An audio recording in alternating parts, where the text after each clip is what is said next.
Welcome back to the channel, to Sailor Moto TV. Today we got a part that we've been waiting for a little bit in the mail. We got this today from Speed Kings. We got the GPR Stabilizer, the steering damper for Maximus, our 2019 Street Box. So we're gonna do the install video. This shouldn't take too long. I've had GPRs on sport bikes before, and obviously all the steering dampers of all the sport bikes on the 1K CC series. And I've had this GPR to be specific on 600, and I love the level of safety that they provide for the rider and everything that steering dampers do for a motorcycle. I mean, there's when you have a bike, when you get used to having a device like that on your motorcycle, whether it's sport bike or not, and then you get back on a motorcycle that doesn't have one, you definitely have that sense of you're lacking a little bit of safety there. So I'm super excited to have this on this bike, and as a matter of fact, this will be my first steering damper on cruiser. So this will be my first Harley with a stabilizer before, so I cannot wait to ride it once this baby's on. Let's go ahead with the install and I'll take you through it. All right, so as you can see, this is how I received it packaged. We have the stabilizer there. We have the bracket that's going to hold the back side of the stabilizer, and then this goes through the frame. And then this, I believe, is gonna go around the triple tree, the top tree, underneath this to raise it enough to go in here. I'm guessing that's what it's for. So we're gonna get this open. The instructions, I see them down here, but I'm pretty sure that's what that's for. And let's get to it. Alright, yo, so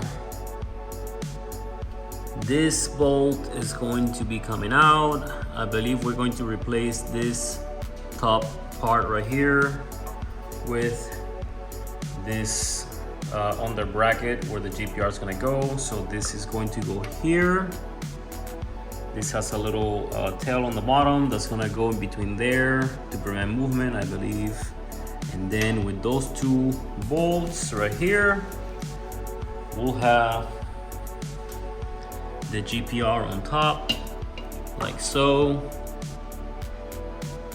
with those two bolts on that bracket, and then the tail of the GPR is going to fall on the top part of this bracket.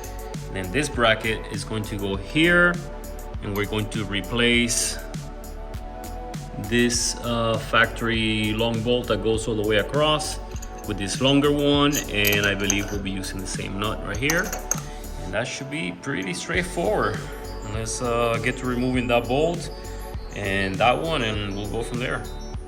All right, so it looks like I'll be using a T45 for this bolt right here. All right, so as you can see, the stock part is gone. The stock bolt from here is back in there with some fresh Loctite. There was actually zero Loctite when I took that off from whenever it was put there last time. It was actually not tight all the way, and that's also my fault because I should have checked stuff like that as the owner of the bike, but I've never touched that since I bought the bike, and that's how it was.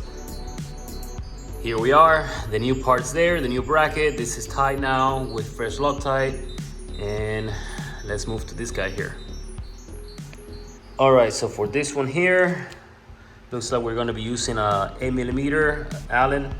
I'm gonna use this long extension here to get away out here so I don't hit the tank or the fairing with the ratchet. If you guys have a tank protector, make sure you use that. I don't have one yet, so we'll get one in the future. We'll be holding the nut on the other side here with a 9/16 to prevent it from moving while I take this guy out. All right, so we're gonna put the bottom bracket here on the top of the tank. Make sure that you lift the tank up with your hands as you insert the new bolt in there, so it goes through and you don't have any issues here. We have some fresh Loctite on the nut on the other side, and then this bracket is gonna be on this orientation. See how it's not straight, it's bent in an angle, so the angle is towards the rider, not away from the rider. So this way. One more thing, the little plastic covers that were on these top brackets of the tank from factory, we had to remove those for this bracket to fit perfectly over on the outside of both sides of the bracket of the tank. These guys go away.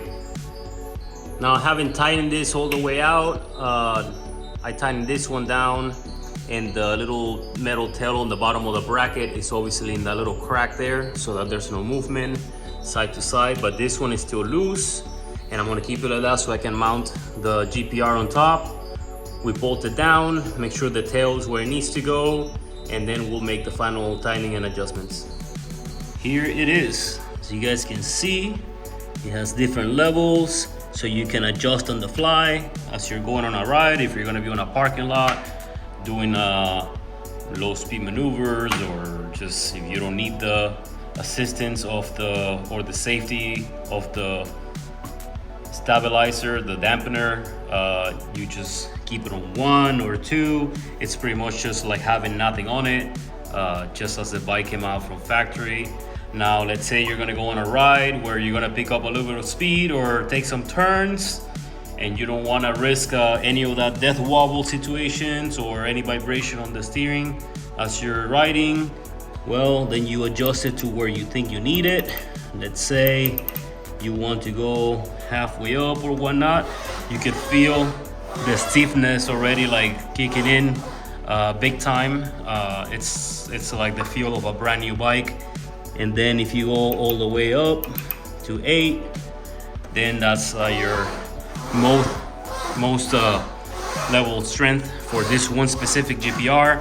There are different GPRs out there. The company makes different ones, different gens, and different colors to match whatever bike you have, or whatever color matching you want to do with your bike. And then on this specific models, I think the older models, I'm not sure if they all had it like this at all times. I think you have to go all the way back down at one point.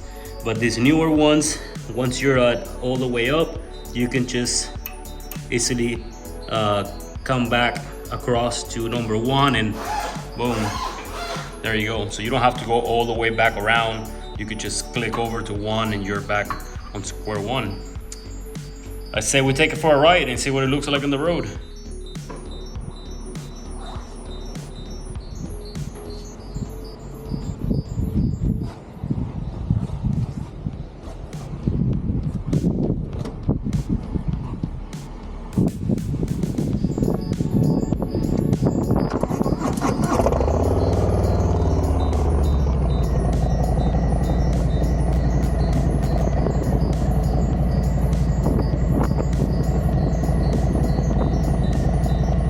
Like I said before, with this GPRs, you can actually just adjust before your ride, or you could just be on a ride and all of a sudden you take a turn or change direction, or you approach your area where you know the turns are coming, and then right on the fly you just reach up and make an adjustment right before you go into those fun turns, and you're good to go. I mean, it's that easy.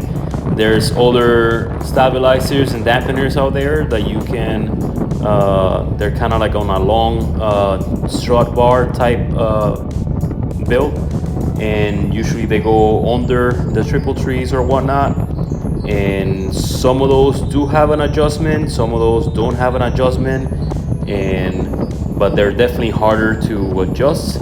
These GPRs are right there in front of you in the cockpit, and way easier. All right, so we got this chicken sandwiches for the fan. Put them in a bag. Bars in that one. Let's put them on this side to let them melt.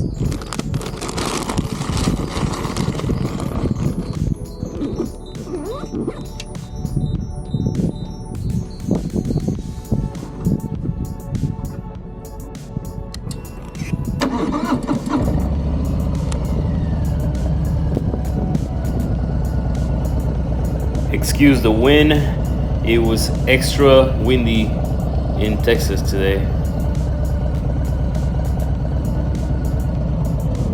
As you guys can see here, once you have it back down to like 1 or 2, I mean, your steering is as loose as if you had anything on it at all. So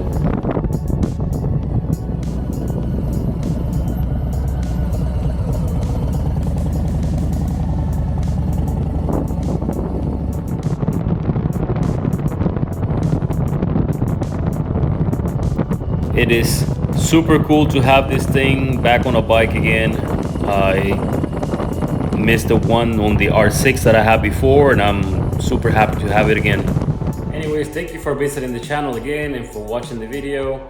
I will do another video later on as a review of having the GPR on the bike for an extended period of time. Like I said, I've used them before, but it is my first time on a Harley, and I feel like I haven't seen as many cruisers or Harleys with stabilizers as you think there would be. I know there's many out there, but you think it's just one of those pieces of gear that like everybody will put on their bikes, or way more people than we see out there anyways. I mean, they're not cheap, but it's not expensive either, and it's for what they provide for the rider and the motorcycle and the level of safety and what they do for the steering. I'm surprised that we don't see way more than what we see usually. So what do you guys think? I mean, you think we should see more of these things on Harleys? I guess if you take turns and twisties, or you have a way to ride, a place to ride your bike with some good turns and stuff like that, it's not gonna hurt. It's gonna help the ride and the steering a whole lot. And guess what? If you're going on a straight long rides often, and you're going at a pretty good speed, it's gonna help you there too. So let me know what you guys think about that. Like, share, and subscribe, and I'll see you guys on the next video.